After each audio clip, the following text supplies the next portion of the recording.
All right, guys, welcome back to the channel. We just got through seeing The Invite, and we're here to give you our non-spoiler thoughts to begin with, and then we'll kind of warn you when we're going into spoilers, because this one, I feel like you almost have to. It's hard to talk about this movie without spoiling it, just because of the subject matter. Yeah. But, and then we'll give our letterbox scores at the end, of course, as always. But initial thoughts, what did you think? Well, as someone who has seen Olivia Wilde's previous movies, Booksmart and Don't Worry Darling, I thought this one was her best one yet. To be fair, I do need to revisit Booksmart, but I thought it was really good. It had a lot of style to it, great performances, really quick writing, great music, very well crafted overall. What do you think? Yeah, I love the score. The score was so good because those were like violins, right? That like, Yeah. especially when the tension's building up and everything. I'm like, oh god, it's so good. Yeah, all the performances were great. I really loved. Man, let's see. God, they were all good in their own rights, but Penelope Cruz was definitely a standout for sure. I thought her character was a lot of fun, you know, especially when she's getting kind of feisty. I liked it. I really liked it. She was my favorite character too. Yeah. But Edward Norton, man, I just love seeing him on the big screen again. It feels like forever. I know he's probably done some things, but I think the last movie where I saw him like in the theater was for Birdman. And for me, it was Glass Onion, the Glass Knives Onion. Out sequel.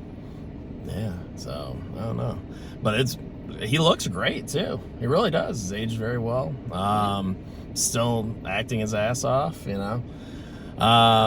Okay, so we both really loved, I guess, like Penelope Cruz's character. You know, she was one of the standouts. After her, who do you think? Edward Norton. Edward Norton. Yeah, it's both of them. They're like neck and neck. Yeah. Yeah, because I loved both of them. But they all did. Olivia Wilde, man, when she's getting kind of like neurotic, and she's doing those eye movements and like just the way the camera like sometimes gets up close on her and everything. I'm like, geez, man, she was making me a nervous wreck.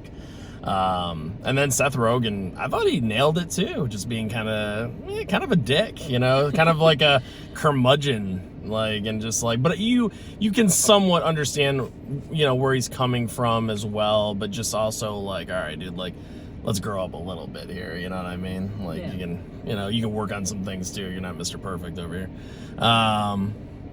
But yeah, altogether, I mean, you can tell, like, just even like the feelings that we have, that's a sign of a good movie. It was a great theater experience. It was like just a very engaging, enjoyable time. Like, I feel like I had a smile on my face like the whole time. You did. I kept looking laughing. Like, yeah, yep. Yeah. I It kept was a great time. I kept looking over at you, and you did have like this smile on your face the entire time, basically. I was like, ooh, okay, she's enjoying it. Because the I think. dialogue is like so quick and witty and like it's just very entertaining, you know. It is like what you would be eating popcorn and like watching all of the conversations, you know. Yeah, very true. We didn't have any popcorn though. We did not, no. We did sneak in some stuff though. We snuck in. I snuck in a cherry Pepsi. Well, Allie snuck this in, but because she's got the purse. But Very sneaky. Yeah. But I had a cherry Pepsi and some little sour jelly beans, and you had A cherry slush Alani. very good. No snacks for you this time, right? No. Not this time. Okay. Not today. But yeah. So, maybe we should we give our score now for the non-spoiler, just in case people want to like tune out after this part? Maybe we should give our scores now. Yeah. Okay. All right. You want to start us off? I'm gonna go with 4 stars. Ooh. No heart, just because that for me and for you, I'll just speak for both of us, but Sure. heart is kind of saying, okay, I would rewatch this, I would own this. And for me, I'm fine just seeing this once. I don't really feel the need to go back to it, but it was a really enjoyable watch. Yep. Yeah, I'm glad you mentioned that for sure, right? Like the heart means, that's what it means for us, right? Something that we would own rewatch, all those kind of things. It doesn't necessarily mean like a movie's bad because it doesn't get a heart. It just means that maybe the subject matter was a little rough. It's not something you would go back and rewatch all the time, so why would you own it? You know what I mean? For me, I'm going to give this 4 stars and a heart. Ooh. I actually would own this one because I do enjoy these kind of slice of life blended with like reality, the drama. It's, you know, it's, people go through these situations that they're going through. It's not like uncommon to, you know, to fight with your spouse and have arguments and, you know, now where it goes in like the second half or whatever is, you know, a little bit more out there, but I dug it because it just does. It feels like something you could see happening in real life, and I appreciate that. I appreciate those conversations, the honesty, the openness, the, you know, I dig all that stuff. So, yeah, I think I'd definitely rewatch this again. But I like movies like that. You know, I like those kind of interesting conversations because there's so much bullshit out there nowadays. Like, people don't even sound like real people anymore. They just, you know, kind of sound like they're full of shit, honestly. But this felt very real, very raw, very honest, and I liked it. I don't know. So yeah, I think I would rewatch this again, you know, maybe in a couple of years or so, something like that. Yeah.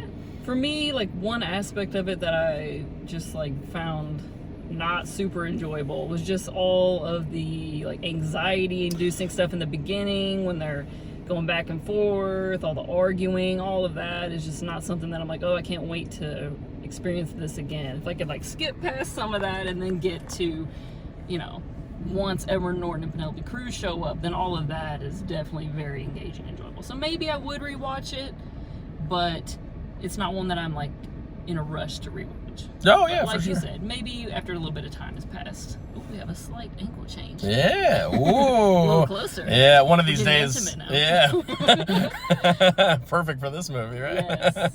All right, so those are our non-spoiler thoughts on the movie and our ratings. We'll move on to spoilers now, so you have been warned. All right, spoiler thoughts. What do you think? I'm gonna let you start the spoilers. Oh, I don't even know where to start with it, really.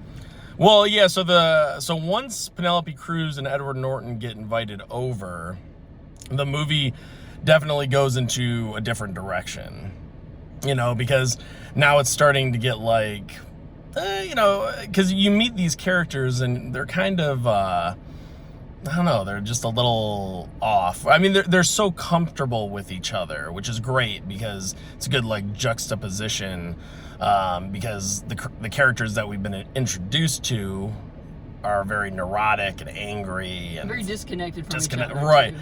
And then, all right, as soon as they introduce Edward Norton and Penelope Cruz, you know, you can tell they have like this really good connection. You know, they're speaking Spanish to each other. They're being all lovey-dovey and like they're, you know, having a good time. Even though they seem a little full of it too. Like I kind of kept waiting for the other shoe to drop on that because I'm like, I'm sure they've got some issues too. You know what I mean? Like everyone else does.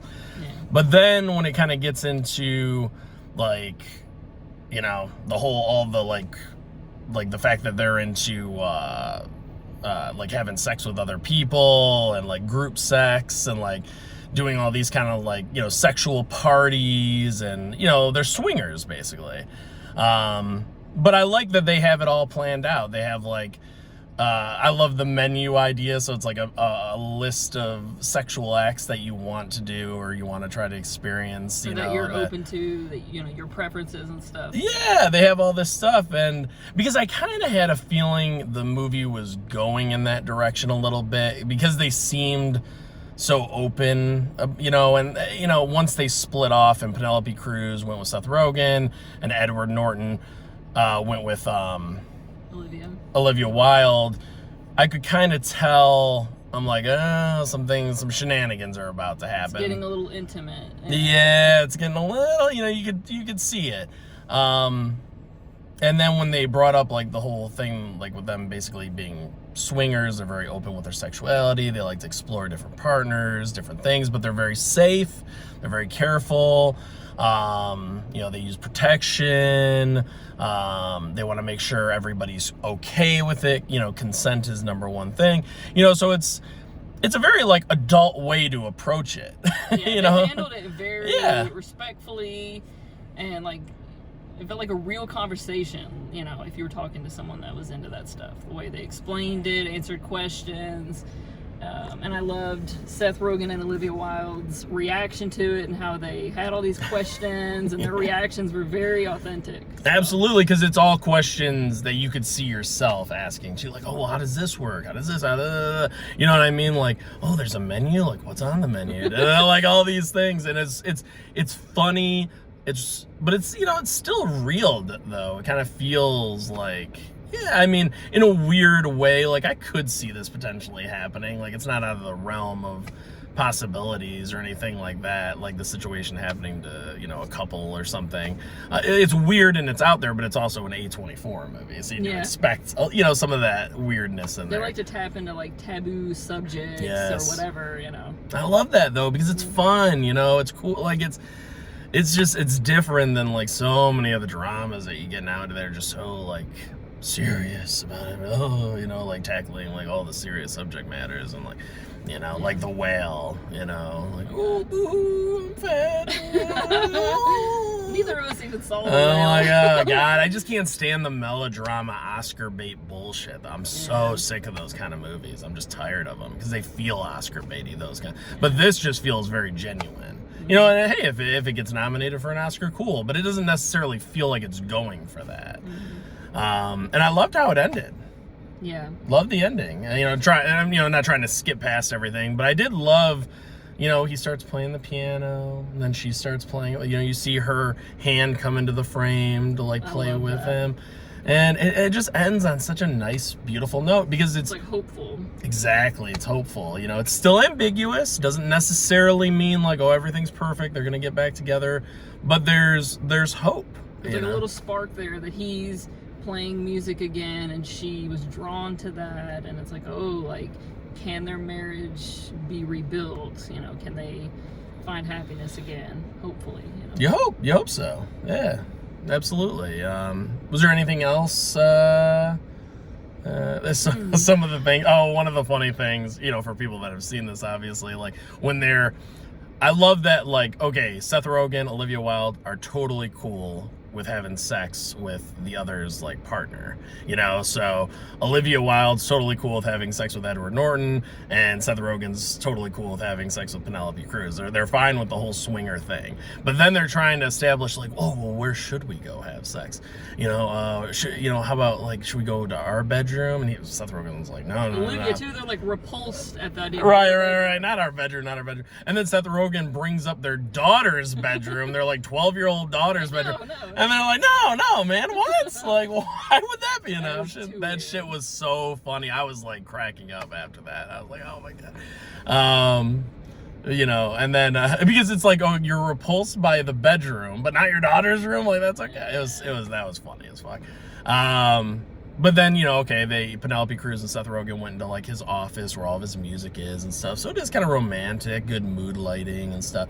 And then Edward Norton and Olivia Wilde went to the kitchen, which is kind of sexy in its own way and stuff. And she's just super into it and everything. And I don't know, because you could tell both of them, Seth Rogen and Olivia Wilde, are just so sexually pent up, frustrated, whatever. They just want to like unleash.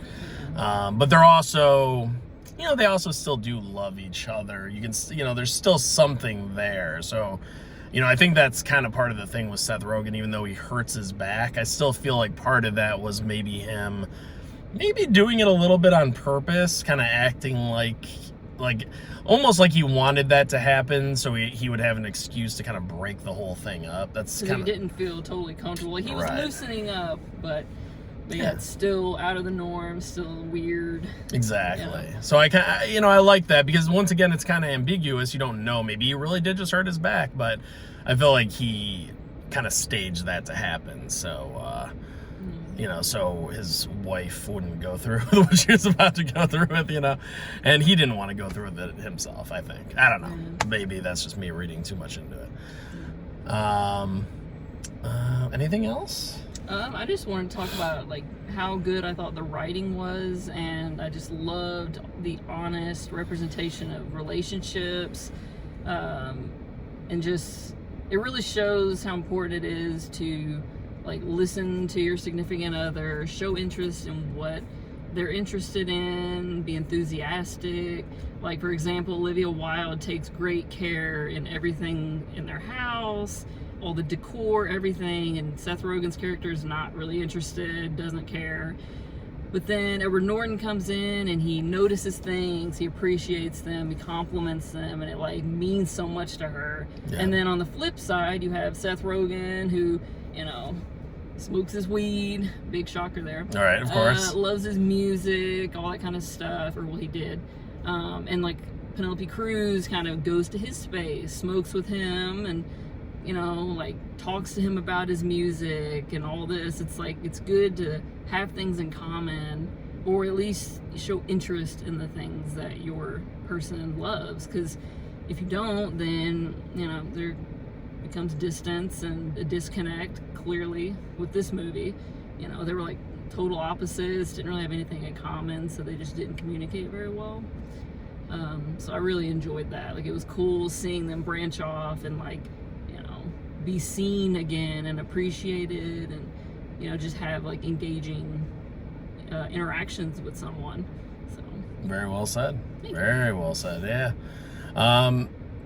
Yeah, and I guess too, just the I love the coziness of their home.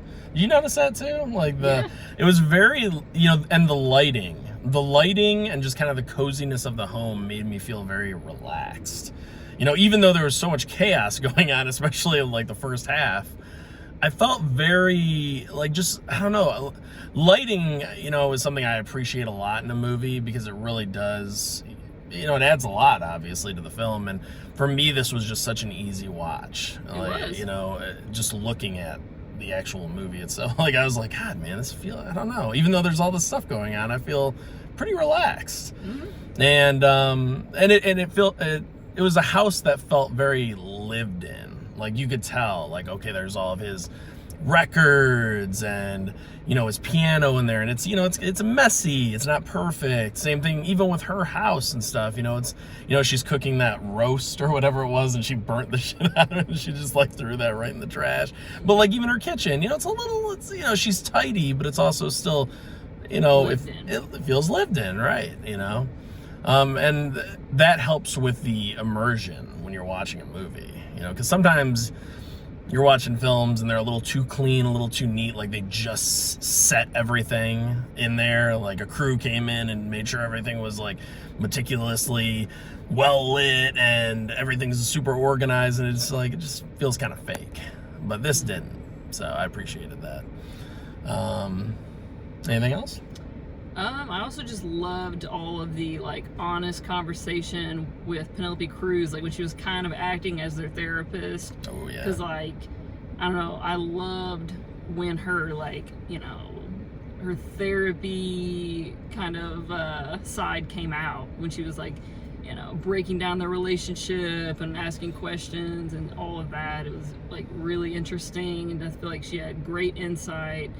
And Seth and Olivia, like, they did such a great job. Like, their acting was very believable when they were like finally opening up about, you know, their insecurities and all these feelings that they had, you know. So I really enjoyed all of that. Yeah, me too. It was nice to see them finally like break down and be like, look, this is what's really pissing me off, you know, and this is what I'm sick of, and this is what, you know, this is how I think you view me, and this is how and what's funny is it might not even be the truth. It's just like kind of how he, like, you know, Seth Rogen saying, you know, it's like how he sees himself, but it's in such a negative way. And I think that's like so many of us, myself included, you know, sometimes you just see the bad of a situation, and there's so much good there too. It's real easy to get swept up in the negativity, like, oh, you know, I'm a music teacher at the shitty little college or school or wherever, and I gotta ride my bike there and back, and I live in this apartment that my parents bought for us, you know, and or that it used to be their place, you know what I mean, like, it was his parents' apartment. And it's like, but then I love when Olivia Wilde comes back and is like, but this is a beautiful home that we have, and, you know, and it's cool that you're a teacher because you get to do what you love to do. You get to teach music, and, you know, and she sees like the positive of it. And so did Edward Norton. Edward Norton's character, the same thing. He's like, what are you talking about, dude? This place is awesome. You know, your piano's badass. Like, all your records, like, you made, you know, you know, you're an artist. You made these songs. Like, let's hear it. You know, Seth Rogen's just so like self-defeating that he can't even see it. You know, he can't see what's right in front of him, how good he has it. And yeah, that was so good. It really was. And Olivia's character had a lot of negative self-talk as well, and it's so sad to see, because like that's why it's so important to have a partner who like lifts you up and, like, you know, kind of drowns out those negative thoughts, like reassures you. But for them, it's like they were both fighting all these battles internally on their own, and like we're not getting any love, support, attention from the other one, and so it's just festering, and it became very toxic, you know. Yeah, that's true, because when Olivia Wilde and Edward Norton were kind of going at it a little bit, they were about to like do some stuff, you know, and then she does something in the kitchen. She like spills some dishes, or something happens, or she's talking about something, and then like, didn't she call herself like stupid? She was worse than that. She called herself like a worthless cunt, like a worthless stupid cunt or something like that. And I'm like, Jesus Christ, Olivia. And Edward Norton's reaction was perfect too. He's like, whoa, you know, like it's okay, you know, because I forgot what she did, but she just did something that was whatever, a little accident or a little, you know. And he was like, no, it's okay. You're not stupid. You're not worthless. She just brushes it off. She's like, oh, that's just how I talk to myself. I'm like, that's like bad. Like, you shouldn't talk to yourself like that. Yeah, she said it's her inner monologue. Yeah. And I'm like, girl, that's like the voice that you hear in your head. That's terrible, you know. But once again, I think a lot of people have been there. We've all had like those voices telling us like, oh, you're stupid, you're worthless, you're dumb, you're failing, you know, you suck. You know what I mean? Like, you could do so much better. Look at how well these people are doing, and you're over here, you know.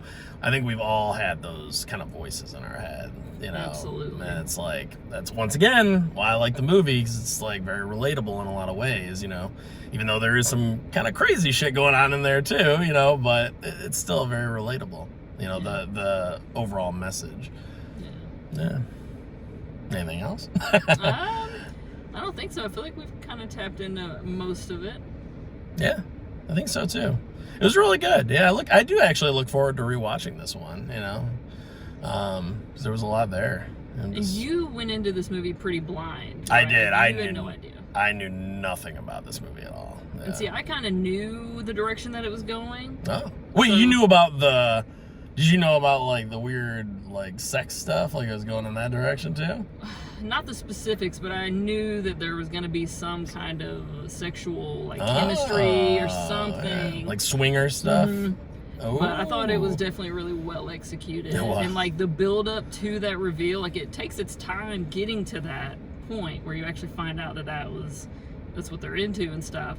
But I love the way it comes up, because like, you know, Seth Rogen's like so frustrated by all the noises they hear from their apartment. Yeah, that was funny too. Yeah. And he's like, I'm gonna bring it up. Yeah. You know, and I'm so glad that he did. It was like really funny, and then immediately once they said, oh yeah, this is what we're into, it like shut them down. They're like, oh, that's what's going on. Interesting. They had to kind of recalibrate and start asking questions. Right. They got excited, which I think is once again I think it's a fairly normal reaction, you know, because there is something like titillating about sex and all that kind of, you know what I mean? And just the idea of that, you know, swinging and stuff, you know, like I think you would have a lot of questions, you know, and I think it would be interesting and then kind of exciting, thrilling in a way, you know, because especially for a couple like that, exactly, so, like, pent up, and like there's like no love really, or romance, nothing. They hadn't had sex in a year, you know, so it's like, yeah, you know, their reaction was pretty spot on. Yeah, because they were like chomping at the bits, right. Like, ooh, tell me more. Right. I love it when Seth Rogen's like, you know, you can go ahead and take pegging off of my list. I don't want to be pegged, you know. Because I guess Edward Norton does enjoy that from Penelope Cruz, you know. And Seth Rogen's like, no, I'm all right. You know? That shit was so funny. But But all right. Yeah, I think that's about it. I think so. Yeah. All right. Well, thank you guys so much for watching. And please, if you enjoyed the movie, you know, let us know down below in the comments section. I always love having, because this is a movie you could definitely have some conversations about, you know. Tell us what you thought.